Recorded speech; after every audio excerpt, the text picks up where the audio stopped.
मासे गोथाव ओमफ्राय बियो नाजों माजों बिलाहि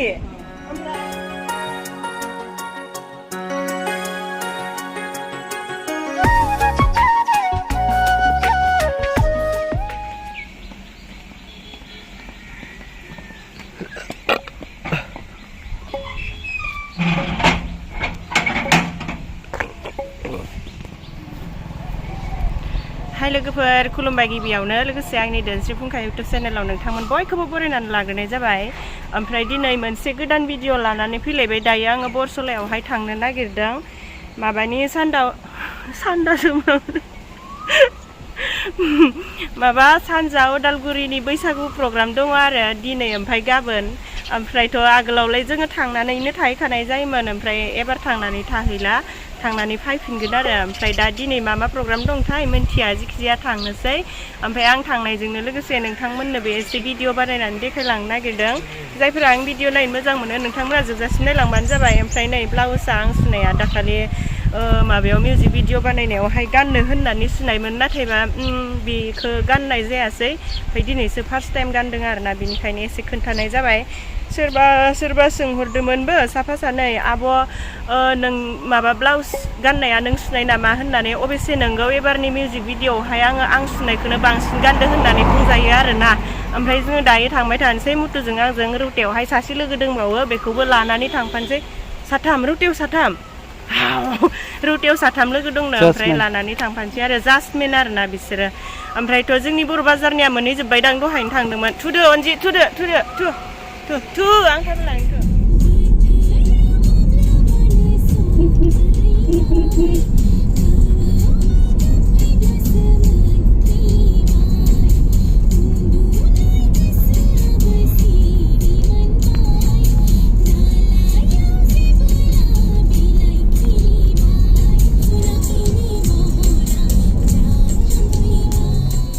जों थांफानो नागिरनाय रौतानि मानसिफोरा मोनफैथ'वाखैमोन आरो। ओमफ्राय जोङो हाटखलायाव बिसोरखौ दसे नेथ'बाय थाबाय।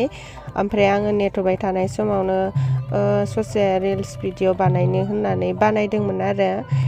ओमफ्राय बेयावनो होनाय जाबाय आङो भिडिअखौ। आं रिल्स बानायनाया मोजां जायासै नालाय, बेनिखायनो एक्सट्रा होआसै आरोना। ओमफ्राय दायो जोङो बिसोरखौ थिखांनानै लानानै थांबाय। ओमफ्राय बिसोरो सोर बेखौ एसे देखायनि आङो। ओरैनोथ' बिसोर साथाम नङा, साब्रै ना साबा जाबायदां, गथ'बो दंना, नायनो हागोन।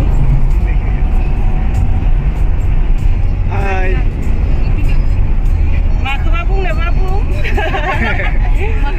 जों माने सानजा उदालगुरि रंजालि बैसागोआव थांगासिनो दङ आरोना। लोगो मोनगोन बयखौबो। ओमफ्राय सोरबाफोर मोनथला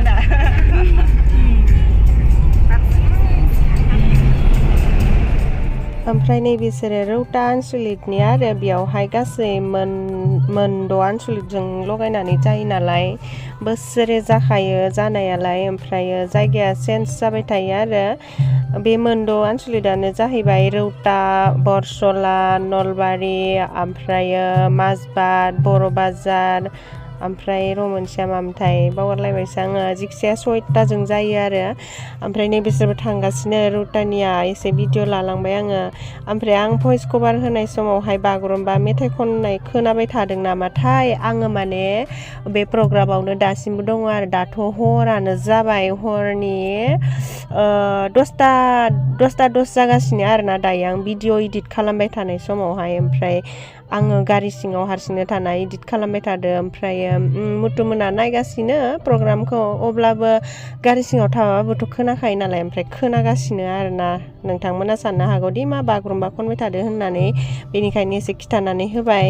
ओमफ्राय नै जोङो बिस्रानावहाय हाबहैदोंमोन। बियो जोंहानि खुरमा जायो, मुथुमोनहानि। ओमफ्राय बिसानाव एसे आङो बाहेरायाव थांनो होननानै थांदोंमोन आरोना। ओमफ्राय इसानि फेमिलिखौ एसे भिडिअ लाबाय नै। ओमफ्राय आरो साहाफोरबो लोंनानै फैनाय जाबाय आरो इस्रानिफ्राय। दायो जोङो बिस्रानिफ्राय फैफिनलायबाय। ओमफ्राय नै आङो रिल्स बानायनाया बेखौ स्टेटास होदोंमोन आरो। ओमफ्राय बेखौनो आङो एसे नायलांबाय थादोंमोन थांनाय समावहाय। ओमफ्राय एसे भिडिअबो लाफादेरबावबाय नै। जाया गारानो बादि बानायसोनो। ओमफ्राय दिनैनि प्रग्रामावहाय मा जागोन बेखौ एसे देखायलांसै ओरैनोथ' बिराद दङ प्रग्रामालाय बायदिसिना माबा माबि अब्लाबो आं गासिखौबो भिडिअ लाजोबनो हायाबो जानो हागौ जायखिजाया ससे माखौ देखायनो हायो देखायलांसै आरोना आं नायनायजोंनो लोगोसे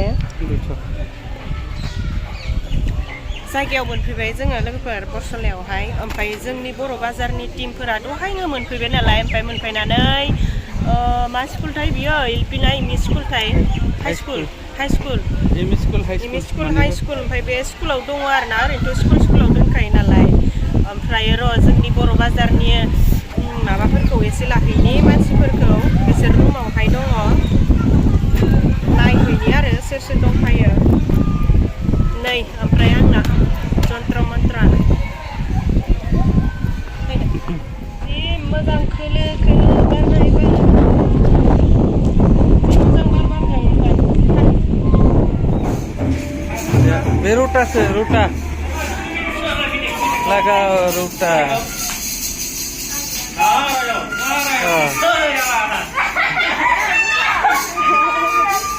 मा Nikita oi Nikita makuha sama bersih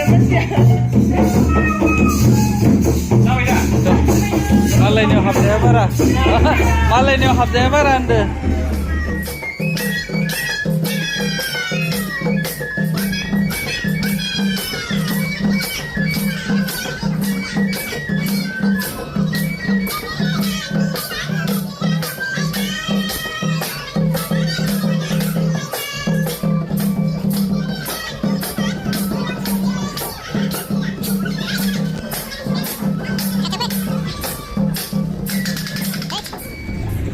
नै बेयावहाय जोंनो ओंखाम ओंख्रि संगासिनो दङ ओमफ्राय मा मोनखो मा मोनाखै एसे देखायनो नागिरदों आरोना मा संखांखो खामोनथा खामोनथासो मोनदो न ओहो गैया माथो खामोनथासो मोनदो ना नै खाम संग्राफोरा अबेनिथाय खाम संग्राफोरा मानुमारि गासैबो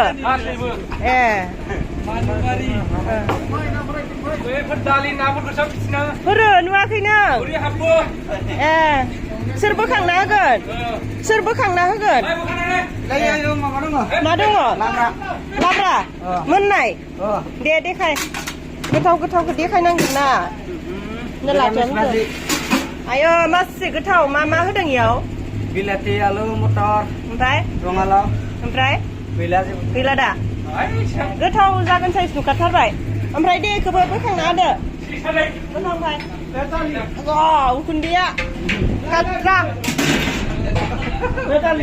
दालि आयो मासे गोथाव ओमफ्राय बियो नाजों माजों बिलाहि ओमफ्राय गैला दा मोनथ'वाखै न बेदर दंना गैया आयो बेदरसो जागौमोन आङो गाबोन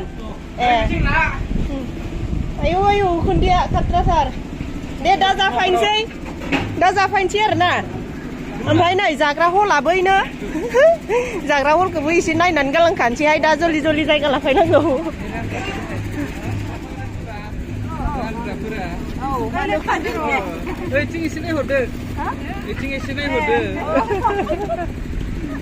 भिडिअ लादों राननाय फाला नामा नोंसोरनि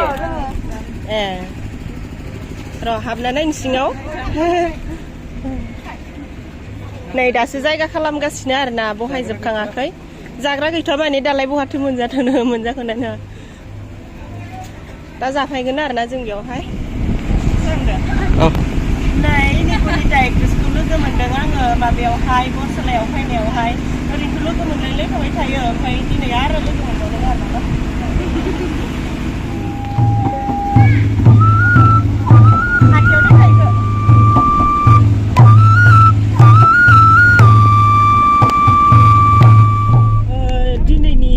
बादायनाय हाबाफारिफोरा दासिमबो मोनसेबो जाथ'वाखै आरो टाइमाथ' 1टासोआनो जाबाय ओमफ्राय खाम ओरि जाखांजोबनासो जासिगोन नामाथाय बेनिखायनो आङो ब्लगखौ बेयावनो फोजोबथ'नोसै होननानै सानबाय बाराद्राय गोलावद्रायबाबो नायनो बागोन नामा